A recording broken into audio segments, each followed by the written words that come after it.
Hi, this is Karin Zessis of ASCOA Online.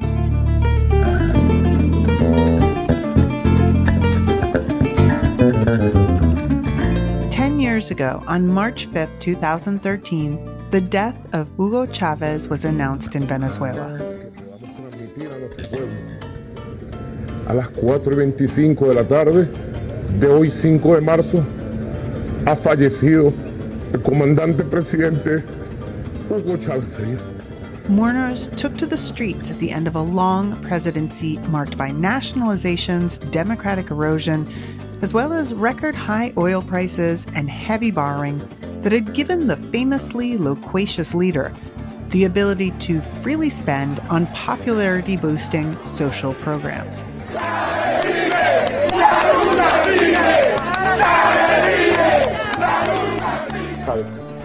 Que no haya fraquezas, que no haya violencia, que no haya odio. En nuestro corazón que anide el único sentimiento que tuvo el comandante Chávez. Amor, amor por la vida, por la historia, por la patria. That was Nicolás Maduro, at that time vice president, sharing the news of Chávez's death on national television. He's governed Venezuela ever since, but the decade-long story of his government has been dominated by the crash that followed the Chávez-era boom. With oil prices falling, Venezuela slipped into economic crisis. Hyperinflation led to shortages of basic food and medical supplies. And for years, the country's economy shrank, contracting 75% between 2013 and 2021, the most for a country not at war in the last 50 years. Amid the dire economic situation and escalating violence, over 7 million Venezuelans fled the country since 2015. But changes are afoot. The White House has been engaging directly with the Maduro government, even if it still doesn't recognize it. And Juan Guaidó, who gained recognition as president from dozens of foreign governments in 2019, had been pushed out of that role by the beginning of 2023.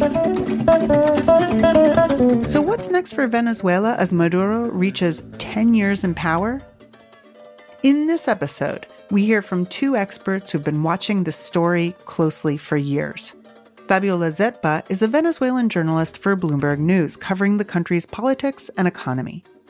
Javier Corrales is a political scientist who's been researching Venezuela's democratic backsliding since 2010. My colleague, Guillermo Zubillaga, head of the ASCOA Venezuela Working Group, sits down with both of them to explore the past and future of the Maduro regime. You're listening to Latin America in Focus. Latinoamérica en Foco. América Latina em Foco.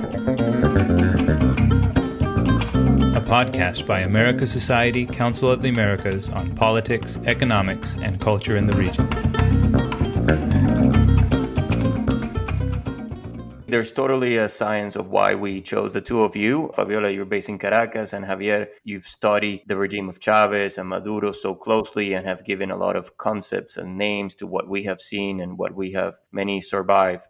So I want to start the story with the death of Hugo Chavez. According to official reports, which were already not trusted by many, Chavez died in Havana to cancer on March 5th, exactly 10 years ago. So Fabiola, you, as a reporter in Caracas, were, of course, following this story closely. It was, at that moment, Chavez was president that ruled over the country. He took every major decision. You couldn't think of a successor of Chavez. And yet, Nicolás Maduro, who was then his foreign minister, assumed power. Can you tell us a little bit about this transition and this moment? 2012, when Chavez fell ill, had to go through some operations, surgeries. The future without him wasn't something that was debated in public. This was something that wasn't spoken or in the public media. Expectations were very high. There was so little information about Chavez's illness. When Chavez died, there was a very close circle of people around him. One of them was Maduro. And the one who announced that Chavez died was Maduro. So this was unforeseen for everybody, very, surprising. And Javier, can I just ask you to quickly set our listeners of what the Chavez presidency looked like? Give us a little bit about the power structures. So Hugo Chavez took over a democracy that was experiencing a number of crises, but was nonetheless still a democracy. And by the time he died, he transformed the regime into a regime that had concentrated so much power in the executive branch. Essentially, Chavez eliminated all forms of checks and balances. There became a regime where all the branches of government were subservient to the executive branch, and the ruling party captured a good number of organizations in civil society. There were some democratic spaces still left, but the system had been moving steadily in the direction of a more politically closed system over time. That was at the level of politics. At the level of economics, what we see is, under Chavez, an incredibly rapid expansion of state control over the economy, of the kind that we had not seen since the Cold War, since communist regimes, levels of nationalizations and overregulation of the private sector that really Latin America had never seen, really, I would say, since the height of import substitution industrialization.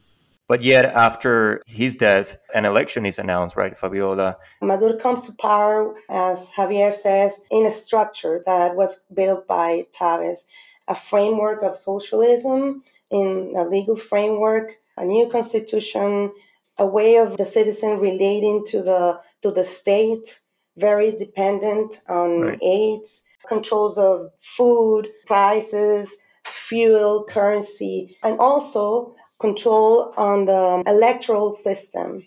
As I was a reporter, we could verify that in those very far away states from Caracas, well, people went to vote and they were not told who to vote for, but were assisted. And this was all in elections before Maduro came to power. This was part of the system. So, Javier, this is kind of like the root of the problem in a way, right? We have an irregular election won by the party in control, and yet the international community doesn't say much. Help us understand how these kind of irregular elections are able to take place and shape the country. You're absolutely right. I think the international community, if that term makes any sense at all, has a significant degree of tolerance for a significant degree of irregularities.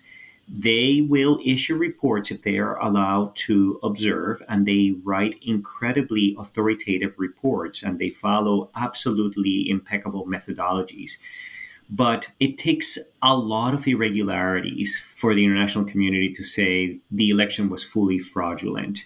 And this gives governments that are committing those irregularities enormous latitude of action. And this is what we saw with Chavez, and it continued under Maduro, because I have been able to document that the irregularities accelerated under Maduro.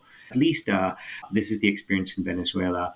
The denunciations are made, but they don't seem to be enough to compel a government to say, "Oh, you know what? Let's do this again," or let's try to reform the system for the best. So Maduro gets elected in an irregular election, and then at the same time, Fabiola, and this is what I want to bring you in with your amazing reporting, we're seeing that structure that Javier talked on the economic sense starting to collapse. What do I mean by that? The price of oil, starts to fall. Can you paint a picture of that beginning of the collapse? Well, soon in 2013, Maduro has to, in one hand, he inherits the legacy of Chavez and the effects of the legacy and the effects of the controls. Also, expropriations in industrial areas also having an effect on the economy.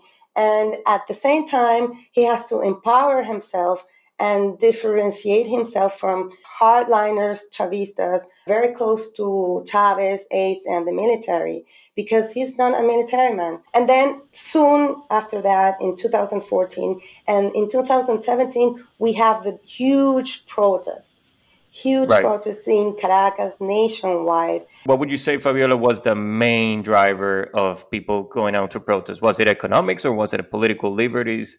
Well, we have reported in Bloomberg, it was essentially the economic and the effects of the controls and the scarcity. And people, the exodus had already started by that time.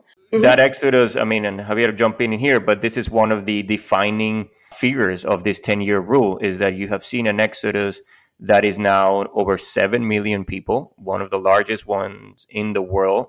Fabiola, remind us a little bit, what year did that exodus really started to take hold? 2017, it was already 4 million. But at that time, 2014, what people took on the streets to protest hard against scarcity, against violations of human rights. People were very angry, bagging pots. And I remember this quite vividly because usually protest is held in middle-class areas. But this was the time when it was all across the socioeconomic stratas. And you could hear, people bagging pots and throwing Molotovs in the east and the west, clashing with the police and the military. And the one thing that was new then was that before, when Chavez was in power, protest was driven by politics, but not by any economic reason. But after 2014, when scarcity began to blend in and people had to take the decision to move out of Venezuela to look for a new life outside, and now they were willing to, protest for their economic rights. Esa es la revolución que quería Chávez, la revolución de Maduro. Lo tienen pasando hambre. So that's a difference between those two governments or moments. Right. And Javier, I want to bring you in here because that is when we start to see a personality of the Maduro regime that is now something that has become a defining label, that is a systematically repressive administrations that saw for the first time poor segments of the country really protesting. You're absolutely right that the period going from around 2016 up until 2018 was a period in which the administration felt incredibly cornered. I would even say felt an existential crisis. And this is a regime that was not used to this. And as Fabiola was saying, it was cross-class and it was very difficult to contain.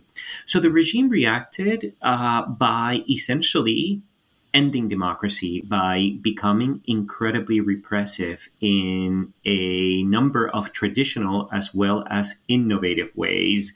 Traditional things like arresting people, killing people, torturing them, but then doing innovative things such as using colectivos, what seemed like civilians, to do the repression. They also began to use the legal system to disarm the institutions that were still under the control of non-ruling party organizations, including the Congress. I just want to remind the listener that in 2015, an opposition coalition took a majority of Venezuela's National Assembly, right? And that's the institution that you're saying that Maduro went after.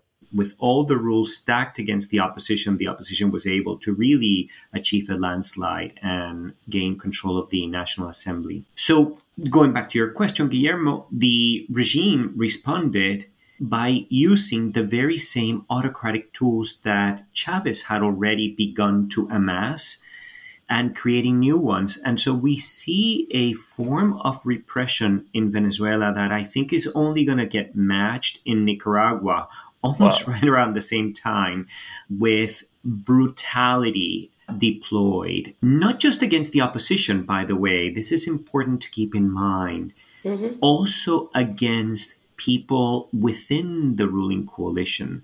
There is plenty of evidence of members of the military who were discovered to have questionable loyalties and being sent to prison and persecuted and disappeared. Right. So right now, if I can kind of like situate where we are, we're around 2017, right, Fabiola? We're seeing hyperinflation or a lot of inflation. We went from, I remember having these large crowds all over the city, etc. And then through an amazing repression, outrageous repression, it kind of subdues. So can you tell us a little bit about, Fabiola, those moments we went from like a protest to a quietness that was shocking for many outside? This was a buildup of protest that went through 2014, 15, 17, when teenagers died. Many of them died in the streets. So we have this happening on the political side. You have the confrontation in the streets. It's very hard to do things and working when you have barricades in the streets. Also because of lack of investment for previous years. We're starting to have lack of electricity, water services. So you have a crackdown on the dissent and on the infrastructure of services. And then in 2017, leading to 2018, inflation starts to go up and higher and higher and higher. Venezuela, of course, a country where prices double every few weeks, and a monthly salary isn't enough to buy meat for one family meal. That's why the government I think the economic troubles for the Venezuelans was a way also to halt dissent, in the sense that people once in the streets previously, having taken their time to go and protest for something, now we're confronted to the situation that it's either you work and make some money to bring some food onto your table, or you can't have the peace of mind to go and fight for your political rights. So this silenced some protests. Then we have the election that Maduro runs, right? So, Javier, you have this setting where Fabiola is describing, and Maduro runs again. There is an election against a rival, Henry Falcón. A lot of the main opposition decides not to run in this presidential election in 2018. So can you tell us a little bit about this election and how it's different? To me, this is a breaking point where Maduro no longer is seen as the legitimate president of Venezuela. Yes, so the elections are incredibly irregular. Opposition figures are getting arrested. There are significant restrictions on what the opposition can do, how much they can campaign. The ruling party spending all the money and denying every type of opportunities for anybody in the opposition to campaign. There were, after the elections, reports of irregularities that were not audited, that were not taken into consideration.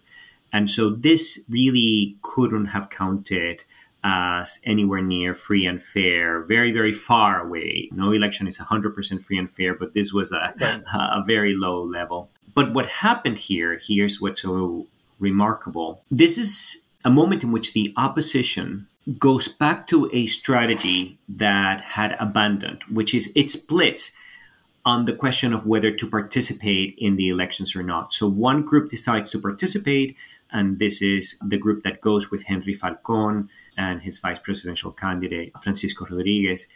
But a good number of the opposition decides not to go and vote. And this weakens the opposition. And this is going to be a strategy that Maduro is going to keep using from this point on, which is under Chavez, and in so many ways still under the first part of Maduro, the government was attacking the opposition fully, and this was prompting the opposition to get somewhat united. It was incentivizing it.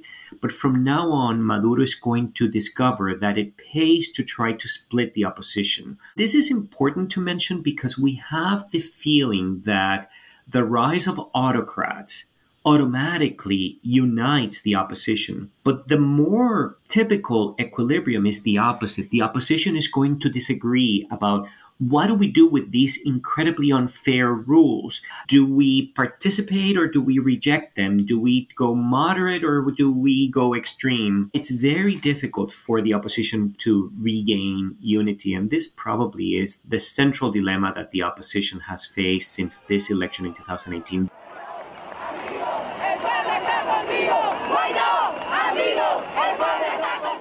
The opposition is going to reunite again under the Guaidó leadership, but this was not an electoral coalition. This was a coalition behind the Guaidó position, which was to not recognize Maduro as president. Les digo, aquí estoy, y aquí voy a estar. A esa dictadura que hoy, en este momento, celebra en redes sociales, le digo, los vamos a enfrentar. From this year on, it seems like the economy, the hurtful situation of the Venezuelans and the Chavez legacies of socialism and controls, it takes a toll on Venezuelans, and hyperinflation comes and enters in all households. And the leader of the National Assembly is Guaidó, and Guaidó comes to be president entering 2019. And immediately you have the second round of U.S. sanctions. These are the most hurtful for Venezuela because those are the oil sanctions. And Fabiola, just to remind listeners, basically Venezuela sold most of its oil to the U.S. And then what this sanction does is saying we can no longer buy that Venezuelan oil, correct? Only U.S. companies or U.S. citizens cannot enter in deals with PDVSA or buy oil, etc. Before this, we have to take into account that there were in place financial sanctions on PDVSA. PDVSA, since 2017, had a hard time using its banks around the world to collect money from its oil sales. So we have an economy that its main industry is sanctioned by the U.S. We have a leader that has basically doubled down and stayed in power. So in my opinion, we're seeing a frustration in politics. Maduro starts they try to correct some of the price controls. They de facto dollarize the economy. And you see in the population kind of like a sense like, you know what, you can't topple this guy. We got to live with him. Is there a name for that in political scientists when people just give up in a way, and understandably so? Let me try to tell you what I don't think is a right description of what's going on here. This is not a regime that is engaging in economic opening. Even if there have been some forms of liberalization, what you're seeing here is what we could describe as muddling through. And the best definition of muddling through is making small adjustments so that everything stays the same. So I think perhaps the most important adjustments come in two areas. The first one has been a de facto recognition of dollarization, partial dollarization. Allow for some establishments to conduct businesses in dollarization. And this has helped a little bit in those dollarized economies. As always happens, you get a little bit of a recovery. You've also seen a little bit of an opening with the government working with some private actors who are not necessarily Chavistas. So you see, for example, some type of economic deals. But the overall structure of the system, which is an economy that is heavily controlled by the state, both in terms of ownership of the largest pieces of the production sectors, as well as the regulatory environment, doesn't change. You also don't see a big change in the fact that it is now the military that plays the largest role in running both the public and some of the most important parts of the private sector.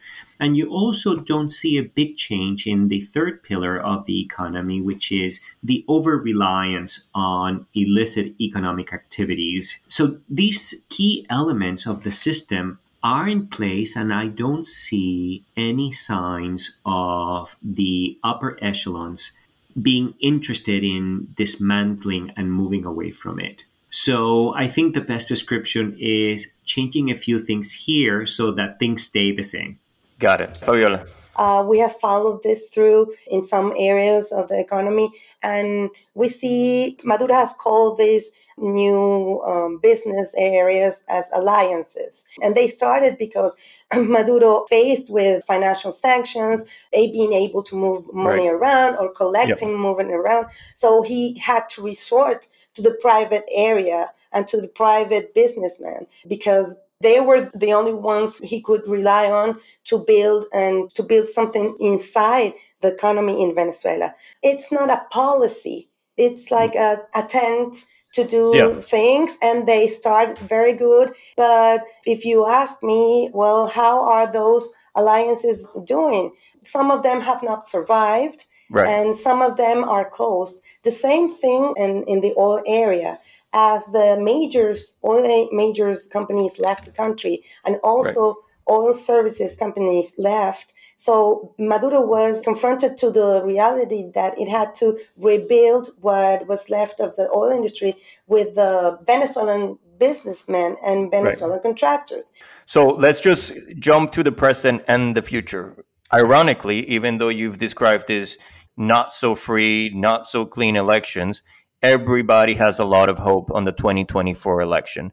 Not only the international community, which, they have worked with the Norwegians to set up a political talks in Mexico City. Right now, those are frozen to talk about how to make elections cleaner. Every political opposition leader is trying to run in the primaries. There is basically no one saying, no, we cannot vote because nothing has changed.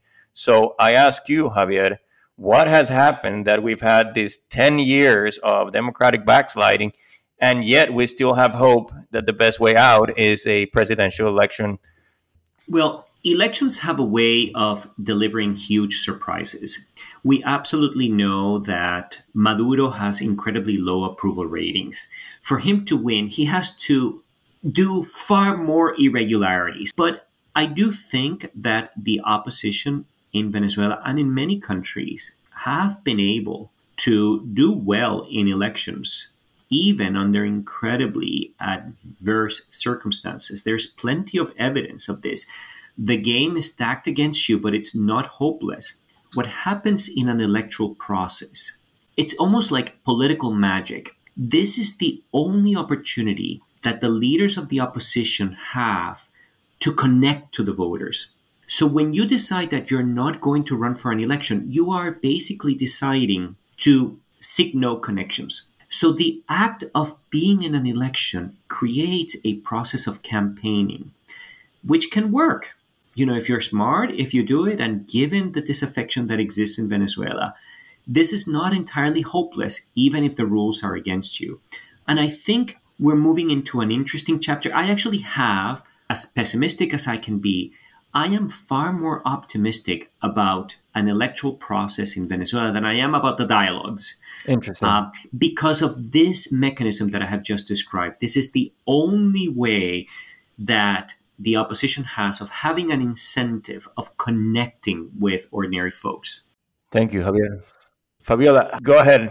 Time and time again, when polls are conducted and results are not favoring opposition, the electoral voter, the Venezuelan electoral voter, wants to vote. Yes. It's embedded in the DNA of Venezuelans that democracy was born after, a 10-year dictatorship. And the voting is like a fiesta, a day of joy, and to go outside and speak your mind. As Javier points out, elections motivate people in Venezuelans. So just starting to wrap up, we also have an economy that is unsustainable, as you've said, Fabiola and Javier. There hasn't been no openings yet. We have a war in Ukraine that has made Venezuela very important because Venezuela has large, if not the largest, oil reserves, natural gas, etc. So my question to you guys is, will the international community just turn a blind eye to an irregular election yet again in 2024? Or do you see a motivation to really try to get this one right and give Venezuelans the conditions for a free and fair election? What can the international community do now to really try to make that election cleaner in 2024? That's a very important question. I think there needs to continue to exist pressure to force the government to have real observation. This is number one. Number two, let me just say that I don't think the European Union is that eager to get Venezuela off the hook, precisely because of the war. They are a little bit less forgiving of Venezuela now, simply because Venezuela continues to be a big ally of Russia. So it might even be harder to bring the Europeans on board if the Europeans don't see major improvements in the conduct of elections. The problem that we have is that I also don't think that there is appetite to tighten anything more. So This is the predicament. I don't think we are going to see any form of tightening, regardless of what happens politically. Yeah. Thank you, Javier. Fabiola, how are you seeing that, equation between the appetite for more gas, oil, inflation in Europe, etc., and the lack of political movement in Venezuela towards a cleaner election? We have to see if economics also plays something on this, because hyperinflation loomed a bit in December. We're still have to wait and see what the oil industry, if it grows a little bit with Chevron involvement here, and if the European oil majors are going to get some licenses and help rebuild economically the oil industry. So we've run out of time, but I don't want to end this podcast without asking both of you, in these 10 years, what is the most important lesson that you've drawn personally? How have these 10 years informed you, and what you think other people should be aware of? Javier, I'll start with you, and then Fabiola. I say this all the time that I can. Despite all the mistakes that the opposition has made, the Venezuelan case, to me, is an example of a country where democratic forces refuse to die. And this has meant that autocracy hasn't really consolidated the way that it has consolidated in other regimes. So despite all this negativity that Fabiola and I have discussed, and we could go on, there is a story here of hope. That is the resilience of democratic forces in Venezuela. Beautiful, Javier. Thank you so much. Fabiola, what about you? Yeah, well, I see this as another generation of Venezuelans. This is another generation that has to come over with ideas, be it in the opposition or being to continue Chavez's legacies, or what it can be still applied that means growth to Venezuela. It's an opportunity for both camps, or even a third camp, to try to integrate the best of those worlds. My take from these 10 years is always look at the economics. It always is going to push something, the political situation around. That's a really important lesson.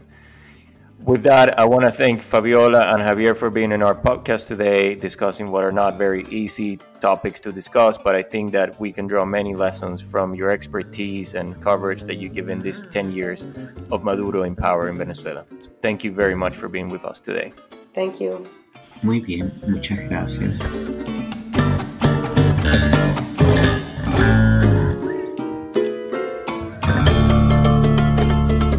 Thank you for listening. I'm your host, Karin Zissis. This episode was produced by our executive producer, Luisa Leme. The music in this podcast is performed by C4 Trio for America Society.